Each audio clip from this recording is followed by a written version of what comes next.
మీరు ఎప్పుడైనా వెంకటేశ్వర స్వామి వారు వీరాసనంలో ఉండగా చూశారా?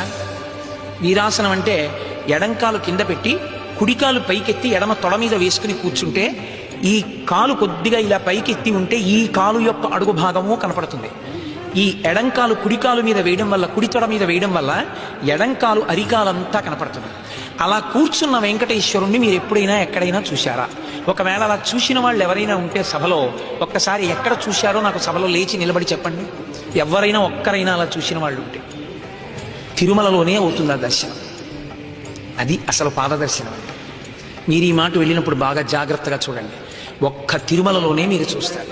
ఎక్కడ కనపడతాడో తెలుసా? అలాగా మీరు వెంకటేశ్వర స్వామిని లోపల దర్శనం చేసుకుని బయటికి వచ్చేసి భూదేవి రంగదాసు తవ్వినటువంటి బావి దగ్గర నిలబడి, బావికి 2-3 అడుగుల దూరంలో నిలబడి ఆనందనిలయ విమానం మీదకి చూస్తే ఆనందనిలయ విమానం మీద ఒక సింహం ఉంటుంది. ఆ సింహం ఇలా తోక పైకెత్తి ఉండి సింహం కనపడుతుంది మీకు. ఇక్కడ ఉన్నటువంటి సింహం ఇటువైపు మూలకి ఉన్నటువంటి వెంకటరమణుడు ఆనంద నిలయంలో అక్కడి నుంచి చూస్తే మాత్రమే కనపడతాడు. వీరాసనం వేసుకుని కూర్చుని ఉంటాడు.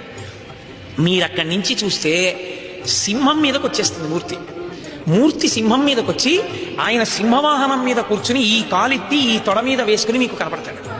అదిగో ఆ మూర్తిని మీరు బాగా పట్టుకుని ధ్యానం చేయగలిగితే ఆ మూర్తి దక్షిణామూర్తి స్వరూపానికి చాలా దగ్గరగా ఉంటుంది. అక్కడ మీకు అసలు వెంకటేశ్వర వైభవం అందడం ప్రారంభమవుతుంది. ఈ మాట వెంకటాచలం వెడితే తప్పకుండా మీరు అటువంటి దర్శనాన్ని కోల్పోకుండా చేసే ప్రయత్నం చేయండి. నాకు తెలిసి ఎవ్వరూ చేయరు అసలు.